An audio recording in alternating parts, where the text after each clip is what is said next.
Hello, and welcome to another episode of Walking in the Divine Word.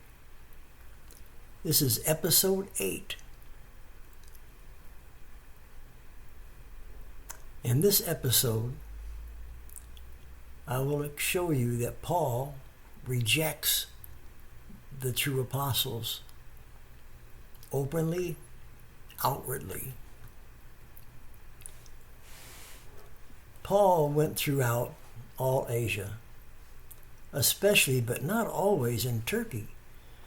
Teaching his doctrine, he established churches with his easy doctrine of grace, just believe or just have faith. Being Gentiles, they knew little to nothing about the guidelines of the laws given in the scriptures.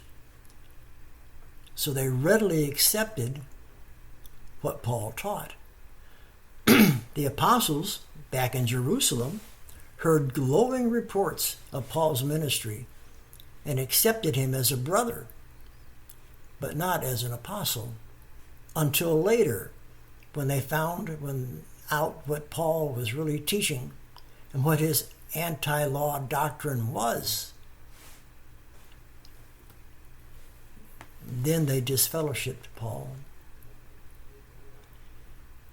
In Ephesians, also in Turkey, there were law-abiding Jewish believers, and they sounded the alarm concerning Paul's anti-law teaching.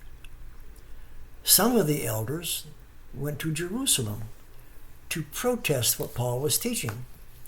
Paul at that time was just in the final process of being vetted by the 7-day test from the apostles when the men from Ephesus showed up.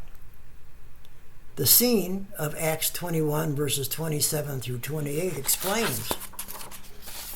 And when the 7 days were almost ended, the Jews which were of Asia, when they saw him in the temple, stirred up all the people and laid hands on Paul, crying, "Men of Israel, help!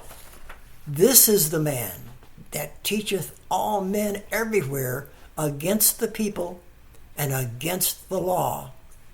And this place further brought Greeks also into the temple, and hath polluted this holy place. The truth about Paul, finally discovered, all those churches in Asia Paul had founded turned against Paul. Paul wrote to Timothy in 2 Timothy 1:15, "Thou knowest this, that all they which are in Asia be turned away from me." So once they realized that Paul was lying about his doctrine and what the real doctrine was, they all turned away from Paul, all of them. Something the modern church certainly hasn't learned.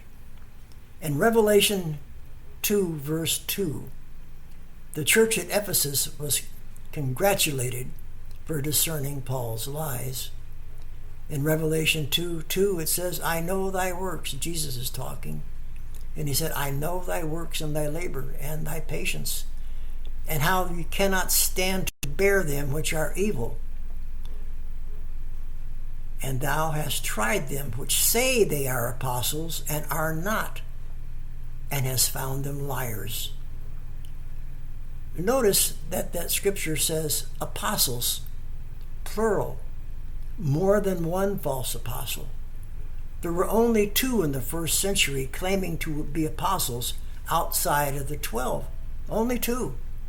And that would be Paul and Barnabas, Paul's companion. That's in Acts 14 verse 4. Without doubt, Paul did not preach the gospel of Yeshua. He preached his own gospel, a fabrication contrary to the gospel of Christ, as well as contrary to the teaching of the 12 apostles. But Paul presented his fabricated gospel as the true gospel, the only true gospel, not knowing what Yeshua actually taught. and without knowledge of the scriptures, the Corinthians, like most in Asia, accepted Paul's words as true initially.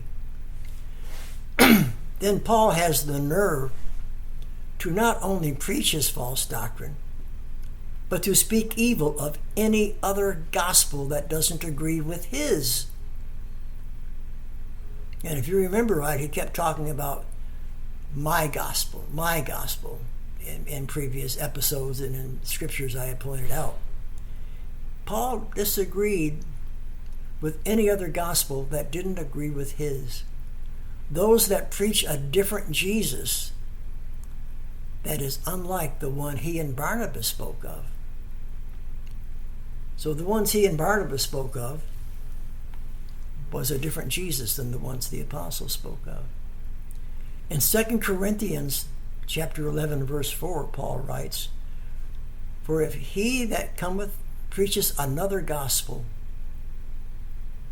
another Yeshua, whom we," meaning Paul and Barnabas, "have not preached, or if ye receive another spirit, which ye have not received, or another gospel, which ye have not accepted, ye might well put up with him." Note, the first gospel they received was Paul's gospel, because Paul was the first, and the people didn't know any better at that time, not until later. Paul also condemns any other gospel but his. In Galatians 1:8, Paul says, "But though we, or an angel from heaven, preach any other gospel unto you than that which we have preached, let him be accursed." So Paul's not talking about the gospel the other apostles were preaching, not of the 12, but the gospel that him and Barnabas only had preached. "Then we preach any other gospel unto you than that which we have preached unto you, let him be accursed." Then Paul repeats it in the very next verse in Galatians 1:9. "As we said before, so I now say again, if any man preach any other gospel unto you than that ye have received, let him be accursed." Well, we know that didn't stand up after the apostles caught wind of what was going on. There is no direct reference to the 12 ordained apostles. There were no other apostles other than the 12 original and the 2 false ones. Then Paul blasphemes the true gospels. Speaking of the other apostles, he says in 2 Corinthians 11:13, "For such are false apostles, deceitful workers, transforming themselves into the apostles of Christ." He is accusing the real apostles of what he himself was doing. My goodness, the nerve of this guy.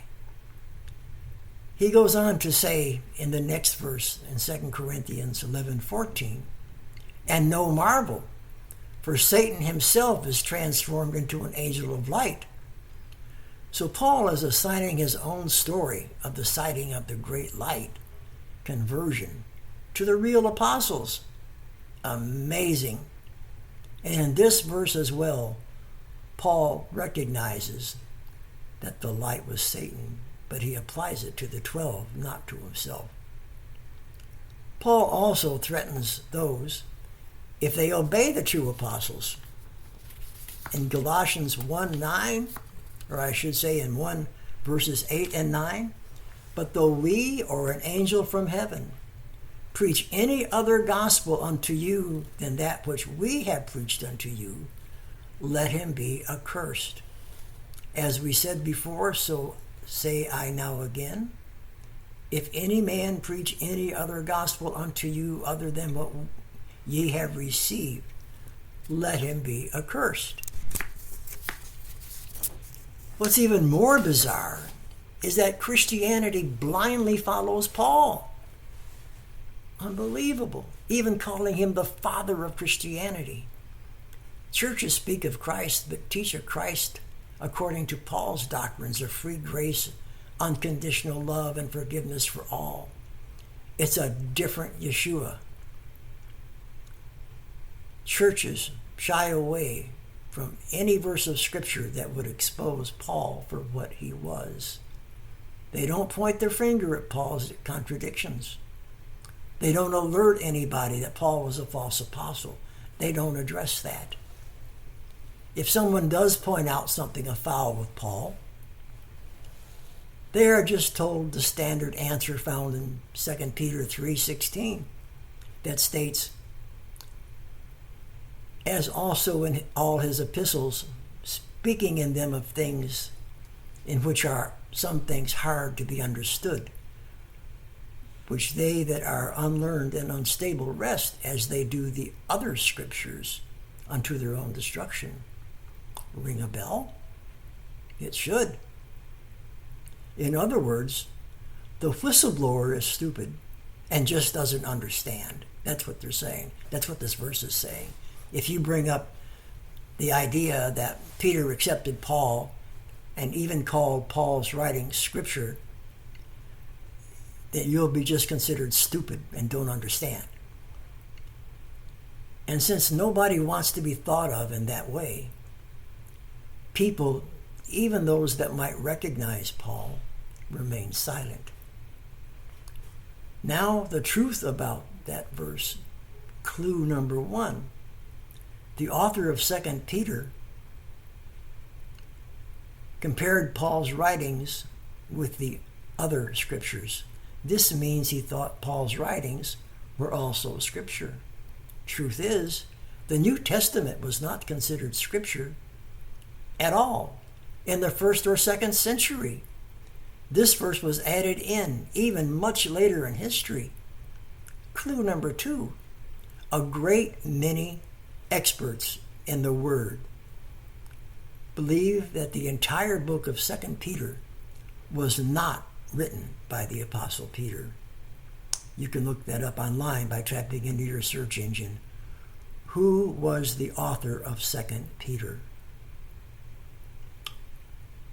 That is a shorter episode, but I appreciate you being here for this podcast, and I want to thank you for joining. And the next episode will be episode 9. Stay tuned for that one. Okay, thank you, and until episode 9, shalom.